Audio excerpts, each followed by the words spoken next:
নেতৃত্বে এবং কিভাবে আল্লাহর কাছে যাওয়া যাবে এবং কিভাবে নিজেদের জীবনে কোরআন এবং সুন্নাহকে পালন করা যাবে, এটাকে কিন্তু কোরআন এবং সুন্নাহর যে শিক্ষা সেই অনুযায়ী কিন্তু উনি আমাদেরকে শিক্ষা দেন এবং সেখান থেকে আমি আরো বিভিন্ন জায়গায় গিয়েছি, শুধু এখানে না করি, আপনারা অনেকে বাইরে থেকে এসছেন এবং উনি চেষ্টা করে যাচ্ছেন। আমরা সবাই ওনাকে সহযোগিতা করি, ওনার জন্য দোয়া করি।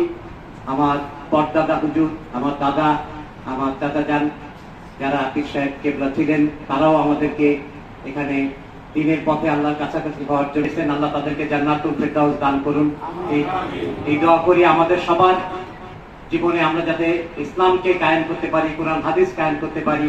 আল্লাহ আমাদের সবাইকে দিনের পথে রাখুক, আল্লাহর কাছাকাছি হওয়ার সুযোগ দিন। এইটুকু কথা বলেই আমি আমার কথা শেষ করছি। দেখা হবে ইনশাআল্লাহ। এবং আমি যদি আমার ক্ষুদ্র সামর্থ্যে, আমাদের যারা সবাই তো আমাদের ভাই, যারাই আমাদের সিলসিলায় সবাই আমাদের ভাই, যদি আমার কোনো কিছু করার থাকে, এখানে চৌগাছার তো আমার এলাকার যুগরগাছার, বাট এর বাইরেও যদি আমার কিছু করার থাকে, দয়া করে পীর সাহেবের মাধ্যমে বা আমার সাথে যোগাযোগ করবেন। আমি চেষ্টা করবো ইনশাআল্লাহ। আমার জন্য দোয়া করবেন। অনেক বড় দায়িত্ব, আমাদের পরিবার থেকে কিন্তু প্রথম এমপি আমি।